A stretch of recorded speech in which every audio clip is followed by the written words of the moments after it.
A veces me pregunto en qué segundo exacto dejó de existir la vida que conocía. No fue cuando las luces parpadearon, ni cuando los perros del barrio empezaron a ladrar en cadena. Fue en el silencio previo, en ese latido prolongado donde supe que algo ajeno se acercaba a nuestra puerta. La noche en Ibarra comenzó con una ausencia, la ausencia de cualquier cosa que pudiera mantenernos a salvo. Creía que cerraduras y barrotes comprados en ferreterías bastaban para separar el mundo de dentro del mundo de fuera. A las 2:43 de la madrugada, aprendí cuán ingenua era. Un primer golpe seco sacudió la casa, como si algo quisiera tantear el espíritu del lugar. Luego vino el segundo, más firme. Al tercero la madera no resistió. No entraban para robar, entraban para decidir. Fue un ruido que partió el tiempo en dos. Mi esposo se levantó con la esperanza torpe de quien todavía piensa en soluciones. Lo vi caminar hacia el corredor y su rostro se volvió un mapa de pánico en cuestión de segundos. La puerta no se abrió. Se derrumbó, lanzando astillas y la ilusión de seguridad por el suelo. Mientras pensé en mis hijos durmiendo a metros, supe que esa noche todo lo cotidiano se transformaba en peligro. Al cruzar el vano, no lo hicieron atropelladamente ni con prisas desesperadas. Entraron con la calma de quien conoce el final antes de comenzar, con rostros cubiertos, pasos medidos y armas que hablaban por ellos. Parecía que ya sabían a quién buscar y cómo señalarlo. No era un robo, era una selección fría y precisa. No escuché mi propio llanto, solo oí la voz del primero, baja y tranquila. No todos salen vivos hoy. En ese instante, entendí que no venían por objetos, venían por nosotros, y mientras la oscuridad devoraba cada rincón, comprendí que cada segundo sería una batalla, porque mis hijos fueran los elegidos para seguir respirando.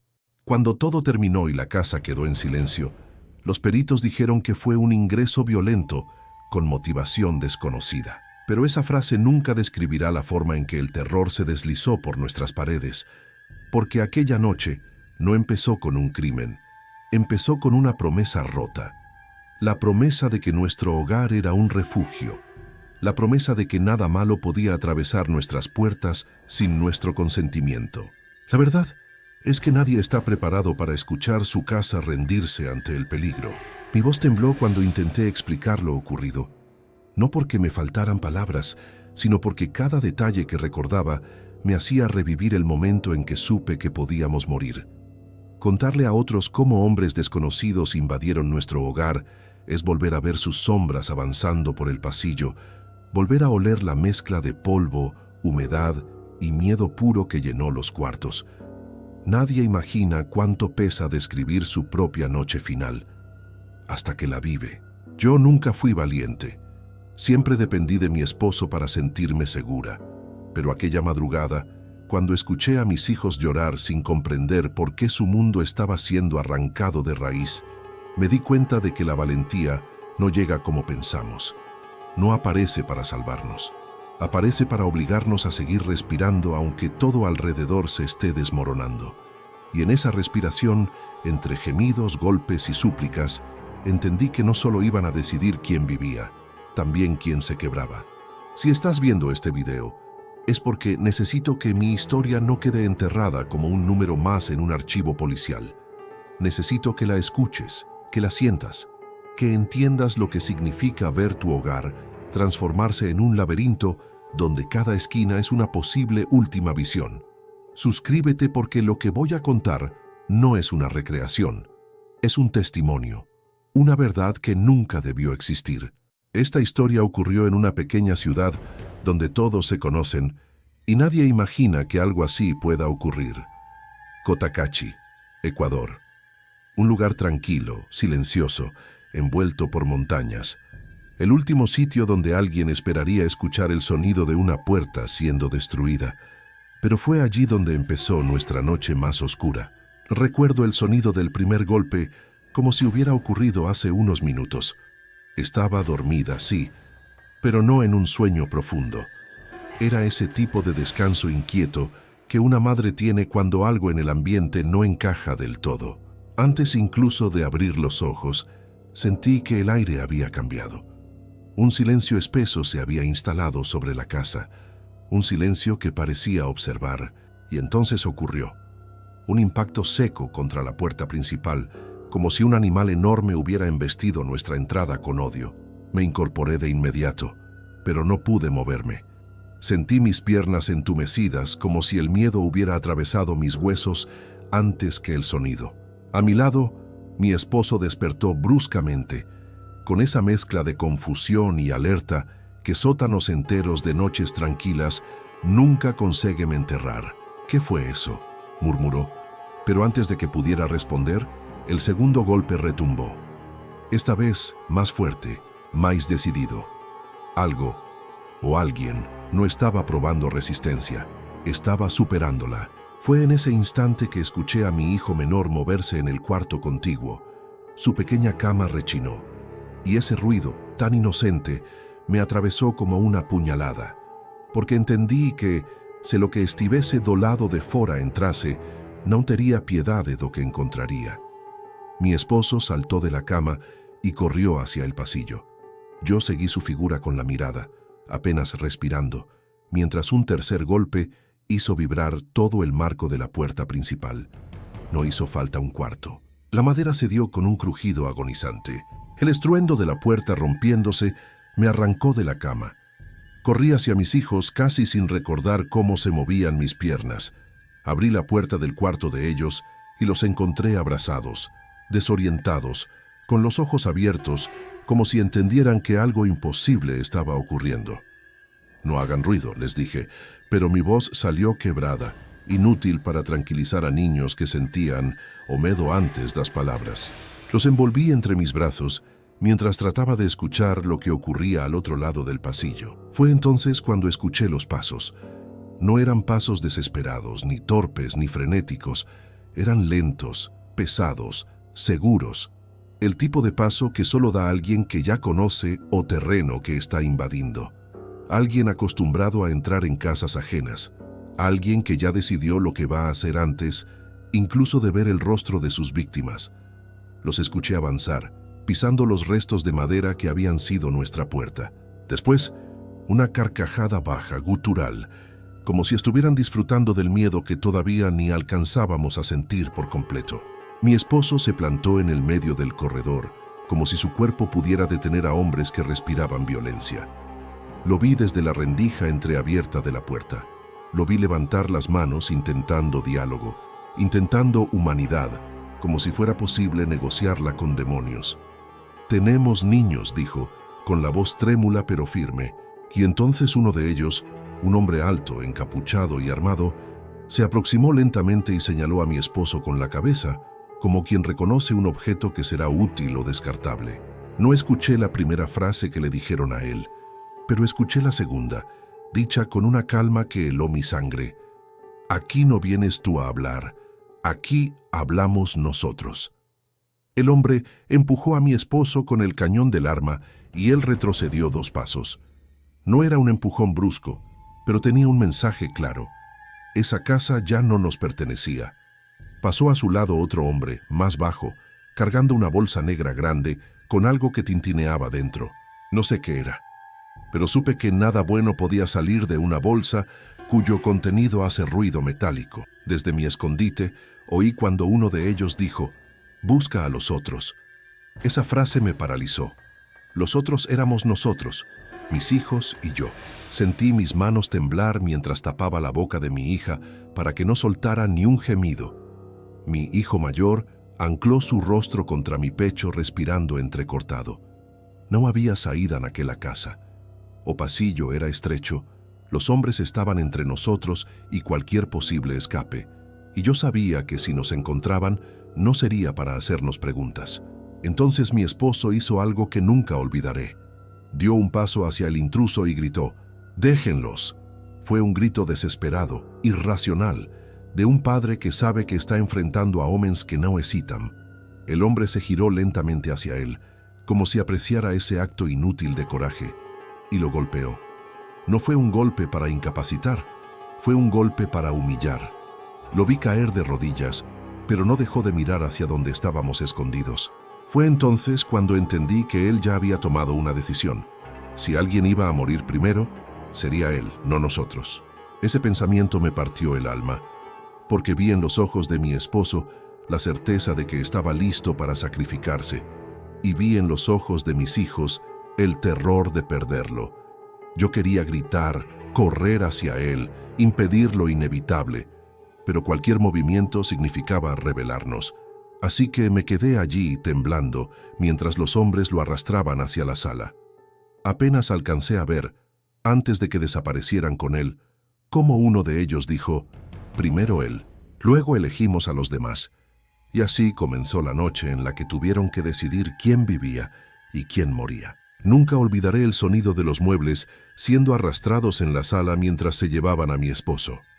No era un ruido accidental, era un movimiento calculado, como si estuvieran acomodando el escenario de algo que ya habían hecho muchas veces. Cada golpe contra el piso retumbaba en el pecho de mis hijos, que seguían respirando en silencio, demasiado inmóviles para ser tan pequeños. Me arrodillé entre ellos, tratando de convencerlos de que todo iba a estar bien, aunque ni yo creía mis propias palabras. Sabía que el verdadero horror aún no había comenzado. Oí cuando uno de los invasores cerró la puerta de la sala. No la cerró de golpe, la empujó lentamente, como alguien que quiere saborear la espera antes de un acto cruel. Otra voz le dijo algo en un susurro grueso y después vino un silencio que dolió más que cualquier ruido. Mi esposo estaba solo con ellos y yo no podía hacer nada. Me aferré a mis hijos con tanta fuerza que mis uñas se marcaron en su ropa, como si ese gesto mínimo pudiera impedir que nos separaran también. De pronto escuché el primer grito. No fue un grito de dolor, fue un grito de sorpresa, como si lo hubieran golpeado sin previo aviso. Luego vinieron otros golpes, secos, rítmicos, cada uno acompañado por un jadeo ahogado de mi esposo. Mi hija empezó a llorar en silencio, y yo cubrí su boca con mis manos, temblando tanto que apenas lograba mantenerla quieta. «Mamá, ¿qué le están haciendo?», murmuró mi hijo mayor, pero no pude responder, porque lo que yo imaginaba era peor que lo que podía decir en voz alta. Fue entonces cuando uno de ellos salió de la sala y comenzó a caminar por el pasillo. Se detuvo frente a las habitaciones como quien inspecciona un inventario. Sus botas pesadas se arrastraban sobre los pedazos de madera de la puerta destruida. Cada paso era más lento que el anterior, como si quisiera que supiéramos que se acercaba. Yo sentí un sudor frío recorrer mi espalda cuando su sombra se asomó por debajo de la puerta del cuarto donde estábamos escondidos. Se agachó. Escuché su respiración cerca de la rendija. Y entonces golpeó la puerta una sola vez con una violencia que casi me arrancó un grito. «Sé que hay más». Su voz era baja, casi amable, pero llena de algo que solo puedo describir como hambre. Hambre por miedo, por control, por poder sobre cuerpos que no podían resistirse. Golpeó la puerta otra vez, más fuerte, esta vez con la intención de quebrarla. Pero no lo hizo. En vez de eso se rió, una risa corta, fría, satisfecha, y dio un paso atrás. Sus botas se alejaron lentamente, y yo contuve la respiración hasta que ya no pude escuchar sus pasos. No abrió la puerta, no todavía, y esa espera casi me volvió loca.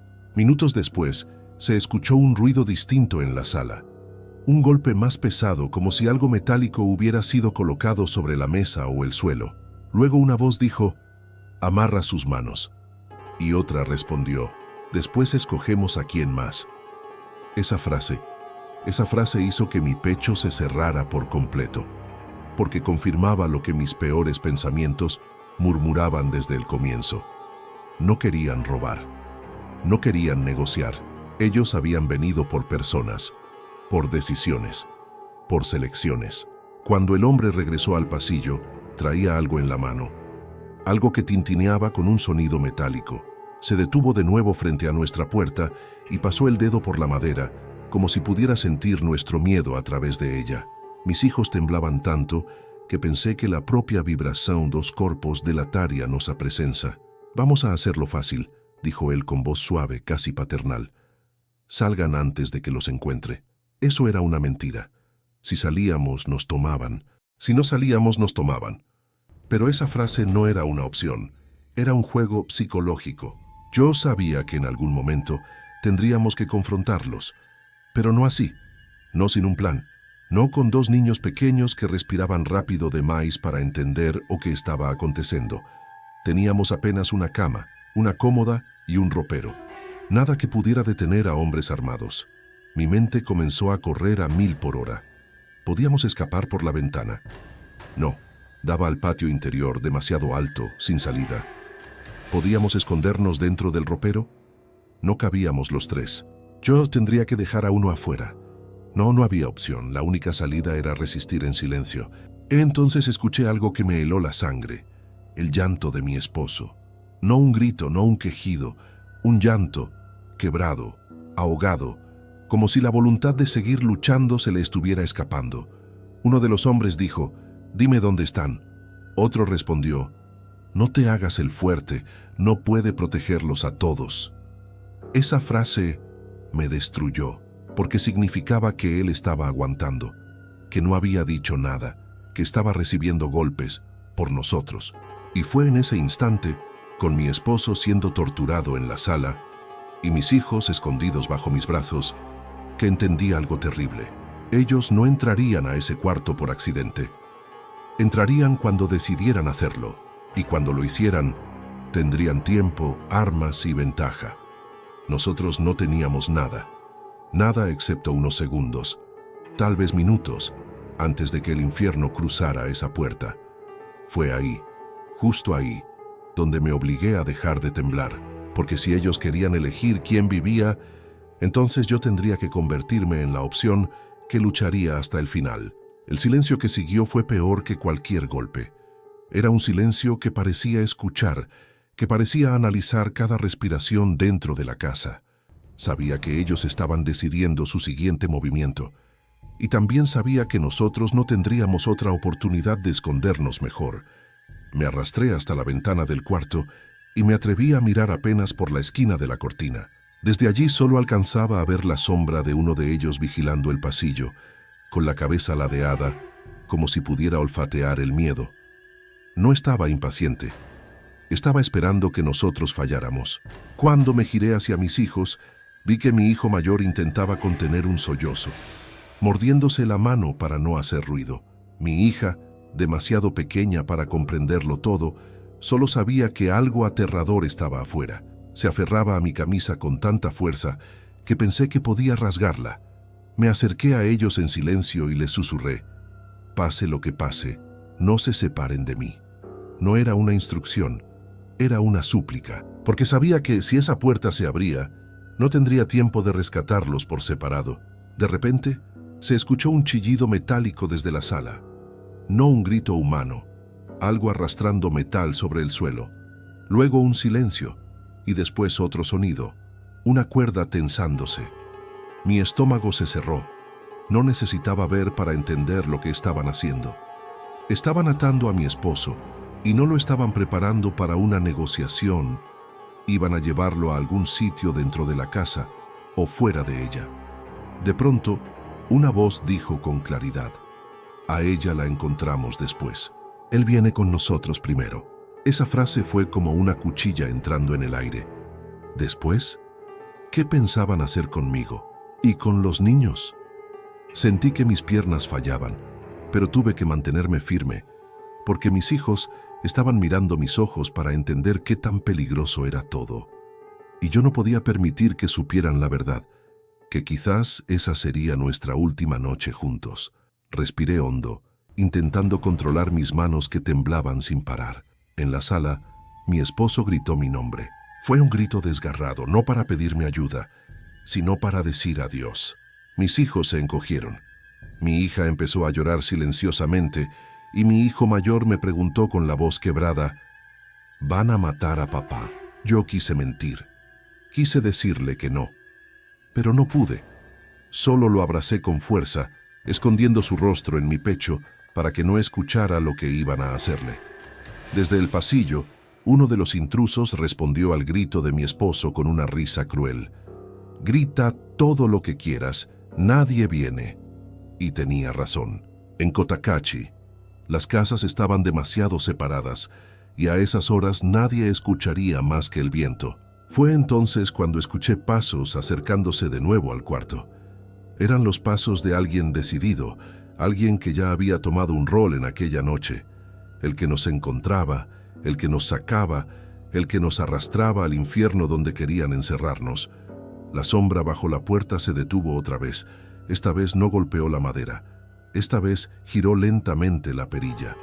El sonido metálico del mecanismo intentando girar me hizo apretar a mis hijos contra mí, como si pudiera fundirnos en uno solo. «Aquí están, lo sé», murmuró una voz desde el otro lado. La perilla giró una vez. No abrió. Giró otra vez. La puerta tembló. «No jueguen conmigo», dijo él ahora irritado, y golpeó la superficie con la base del arma. Fue un golpe seco, más fuerte que los anteriores, un aviso de que lo próximo sería derribarla. Yo tenía segundos antes de que la puerta dejara de ser una barrera. Miré la habitación buscando cualquier objeto que pudiera usar como arma. Lo único disponible era una lámpara de mesa. La tomé con manos temblorosas y me coloqué delante de mis hijos, decidida a ganar al menos unos segundos más, los segundos que quizás salvarían sus vidas. Pero antes de que pudiera reaccionar a su siguiente golpe, otro sonido interrumpió todo. Un auto arrancando afuera. El invasor se quedó petrificado. De inmediato se escucharon pasos rápidos recorriendo la casa, gritos entre ellos. «¡Ya llegaron! ¡Muévanlo! ¡Apúrense!». No entendí qué estaba pasando. ¿Quién había llegado? ¿Otro grupo? ¿Alguien que ellos esperaban? ¿O alguien que nosotros no conocíamos? Lo único que supe fue que el hombre que estaba por derribar nuestra puerta se alejó corriendo hacia la sala, dejando un silencio fugaz que era nuestra única oportunidad. Me levanté de inmediato. Abrí la puerta con cuidado y me asomé al pasillo. No había nadie, solo los restos de la puerta principal, astillas, golpes en la pared, manchas que no quise mirar demasiado. Escuché cómo arrastraban a mi esposo hacia afuera, entre insultos y amenazas. En ese instante entendí que no lo iban a matar dentro de la casa. Ellos necesitaban llevarlo para algo, y ese algo no podía ser bueno. Mi corazón me decía que si él salía por esa puerta, no volvería. Y entonces lo decidí. No podía quedarme escondida. No podía quedarme esperando a que decidieran volver por nosotros. Agarré a mis hijos, los puse contra mi cuerpo y les dije: «Escúchenme, vamos a salir. Ahora». Mi hijo preguntó: «¿A dónde?». Y yo, con el alma hecha pedazos, respondí la única verdad que podía ofrecer: «A donde no estén ellos». Porque sabía que, si no salíamos en esos pocos segundos de caos, la noche seguiría, y ellos volverían a decidir quién vivía. Salir del cuarto fue como cruzar una frontera invisible entre el miedo y la realidad. El pasillo estaba oscuro, iluminado solo por la luz mortecina que entraba desde la puerta principal destruida. El aire olía a sudor, a polvo y a algo metálico que no quise identificar. Mis hijos se aferraban a mis piernas mientras avanzábamos lentamente. Sabía que si cometía un solo error, si hacía un solo ruido accidental, los hombres que todavía estaban afuera podrían regresar. Todo dependía de que nos moviéramos en silencio absoluto. Llegué hasta la esquina del pasillo y pude ver hacia la sala. No había nadie allí, solo la cuerda tirada sobre el suelo, restos de la mesa rota y marcas de arrastre que llevaban hasta la salida. Mi esposo había sido sacado a la fuerza. Cerré los ojos por un segundo tragando la angustia que me quemaba la garganta. Intenté escuchar. Desde afuera venían voces, órdenes rápidas, motores acelerando. Uno de ellos gritó: «¡Muévelo ya! Tenemos 2 minutos». Mi corazón golpeaba tan fuerte que pensé que podrían escucharlo desde la calle. Tuve que tomar una decisión. No podía correr hacia ellos, no podía enfrentarlos, pero tampoco podía quedarme dentro de la casa esperando a que regresaran por nosotros. Si ellos se iban con mi esposo, podía ser nuestra única posibilidad de escapar. Me incliné hacia mis hijos y susurré: «Cuando yo diga corran, no miren atrás, solo síganme». Sus ojos, enormes y brillantes del llanto contenido, reflejaban una obediencia que venía del pánico más puro. Sabían que esa instrucción significaba vida o muerte. Entonces ocurrió. Una voz desde el exterior gritó más cerca de lo que esperaba. «Revisen si no queda nadie más». Sentí que toda la sangre abandonaba mi cuerpo. Iban a entrar de nuevo. Iban a pasar otra vez por ese pasillo. Y si lo hacían, nos encontrarían. No había tiempo para pensar. Agarré a mis hijos de las manos con una fuerza que nunca había usado y avancé hacia la puerta trasera de la cocina que daba a un pequeño corredor exterior. Si íbamos por ahí, al menos tendríamos alguna posibilidad de escapar sin pasar por donde estaban ellos. Empujé la puerta con cuidado, pero emitió un chirrido suave que me congeló. Cerré los ojos, esperé. Escuché pasos entrando en la casa. Botas, varias. Unos segundos después, una linterna iluminaba el pasillo que acabábamos de abandonar. «Aquí hay sangre», dijo una voz. «Ella debe estar cerca». Tragué aire en silencio, apretando los dedos de mis hijos hasta sentir sus huesitos contra mi piel. Teníamos que movernos ahora mismo. Abrí la puerta lo suficiente para que pasáramos de lado y nos deslicé hacia afuera uno por uno, rezando para que el eco del chirrido no hubiera delatado nuestra salida. El corredor exterior era estrecho, apenas 2 metros de ancho, con una pared de ladrillo a un lado y el muro del vecino al otro. A esa hora, la noche en Cotacachi era tan oscura que parecía que el cielo hubiera desaparecido. Avanzamos pegados a la pared, casi gateando, mientras los hombres seguían revisando la casa. «Aquí tampoco están», gritó uno desde la habitación principal. Eso solo significaba una cosa. Iban a revisar la cocina en segundos, y cuando vieran la puerta entreabierta, sabrían exactamente por dónde habíamos huido. Mis hijos ya no lloraban. Estaban tan aterrorizados que ni siquiera podían emitir un sonido. De pronto, un motor encendió muy cerca, justo al otro lado de la pared. Podía escuchar perfectamente las voces. «Súbelo. Amarra bien eso. Los otros deben estar escondidos». Esas palabras hicieron que mi piel se erizara. No se iban sin encontrarnos, no querían testigos, no querían sobrevivientes. Y aunque estaban a segundos de arrancar, sabía que si uno de ellos revisaba el corredor, nos vería inmediatamente. Fue entonces cuando escuché pasos en la cocina. Pasos que venían directo hacia la puerta trasera. No teníamos tiempo. No había dónde esconderse. El corredor terminaba en un pequeño portón de metal que daba a la calle lateral, pero ese portón tenía un candado por fuera. Lo empujé con desesperación sabiendo que podía hacer ruido. Era nuestra única salida, pero el candado estaba firme, trancado. No se movía. Mis hijos miraban hacia la puerta detrás de nosotros, con ojos aterrados, viendo cómo una sombra se proyectaba en el marco. Escuché la voz del hombre.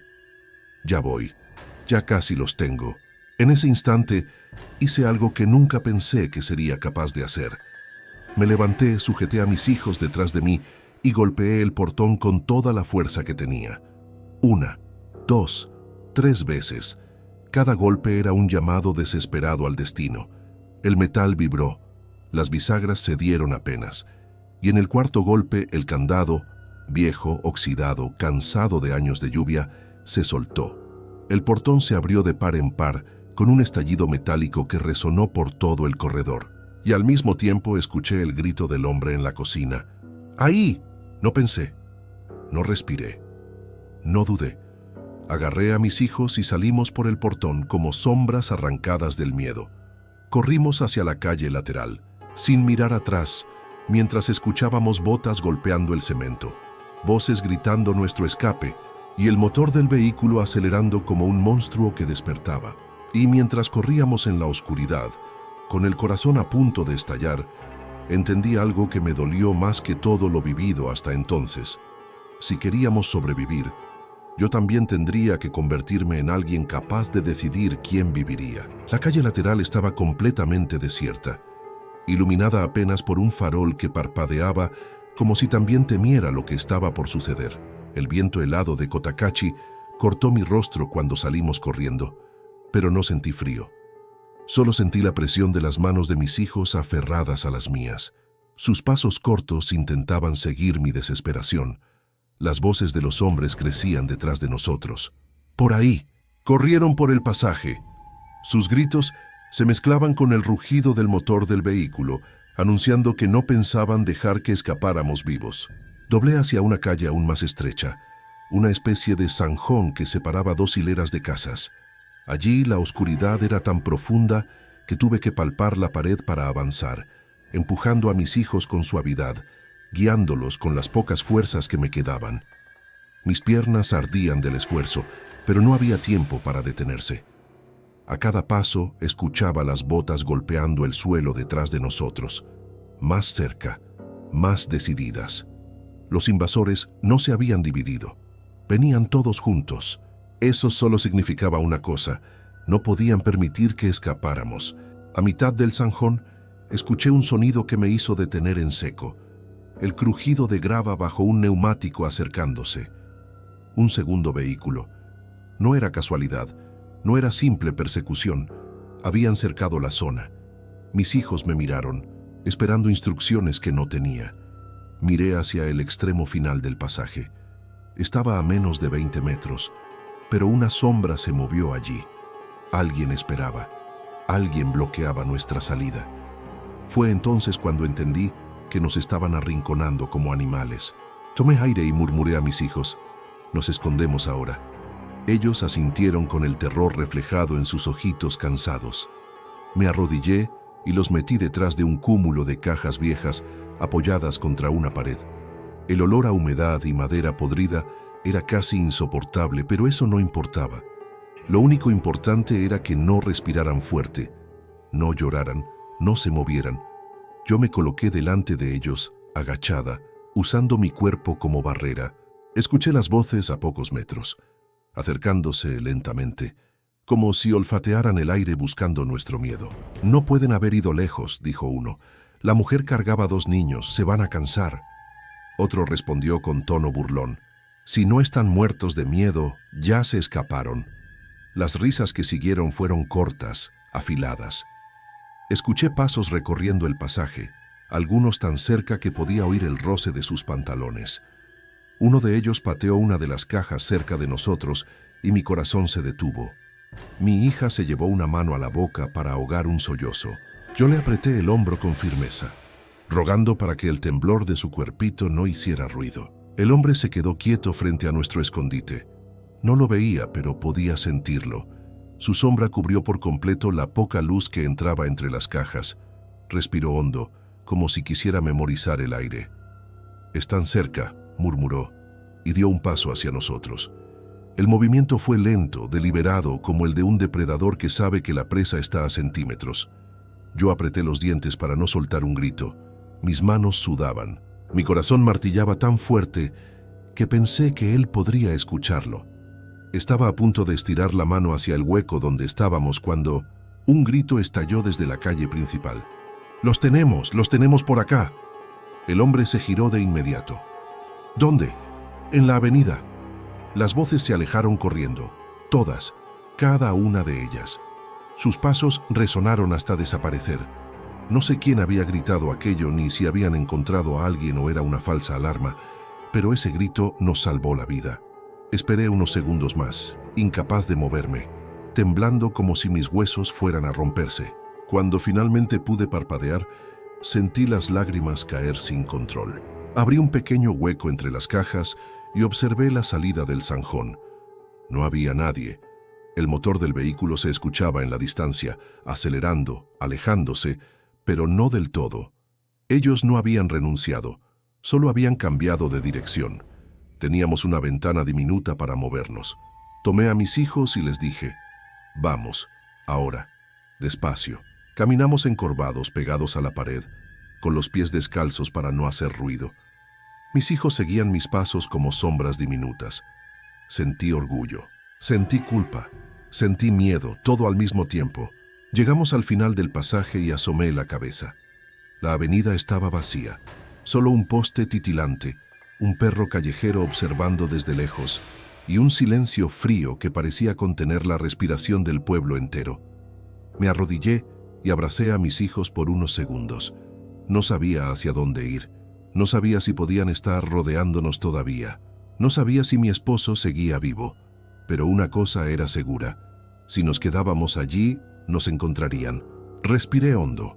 Limpié las lágrimas de mis hijos y les dije, vamos a caminar hacia la carretera, tenemos que pedir ayuda. Y así lo hicimos. Caminamos con la noche como único testigo, con cada sombra convertida en amenaza y cada sonido convertido en advertencia. No sabíamos si los hombres seguirían buscándonos, si volverían a la casa, si patrullarían las calles. Lo único que sabíamos era que estábamos respirando y que cada respiración nos empujaba un paso más lejos de ellos. Mamá, susurró mi hijo. Y papá, tragué saliva y respondí lo único que podía decir, sin romperme. No vamos a dejarlo. Pero primero tenemos que sobrevivir, porque a veces en noches como esa, la esperanza no es un sentimiento, es una decisión. Esa noche, mientras avanzábamos por la carretera vacía de Cotacachi, con los pies descalzos, el cuerpo empapado de sudor y el alma hecha pedazos, comprendí algo que nunca había querido aceptar. No importa qué tan segura creas que es tu casa, el verdadero peligro siempre es aquello que decide entrar sin pedir permiso. No sabía si mi esposo seguía con vida, no sabía si volverían por nosotros. Solo sabía que, mientras mis hijos respiraran, yo no me detendría, porque sobrevivir a veces es el único acto de amor que queda. Cuando finalmente encontramos ayuda y la policía llegó horas después, todo lo que quedaba de nuestro hogar eran astillas, huellas y silencio. Mi esposo nunca apareció esa noche, ni la siguiente. Y aunque su nombre quedó en reportes y en expedientes fríos, para nosotros quedó en un vacío que nunca volverá a llenarse. Ellos decidieron quién viviría, pero no consiguieron decidir quién seríamos nosotros después. Y eso, aunque duela, es lo único que les arrebatamos. Si estás escuchando esta historia, quiero que recuerdes algo. Nadie está realmente a salvo cuando la oscuridad toca a tu puerta. No ignores los ruidos, no confíes en las cerraduras, no creas que a ti no te pasará. Porque yo también pensé lo mismo, hasta que esa puerta cayó, y lo que cruzó por ella cambió para siempre el destino de mi familia.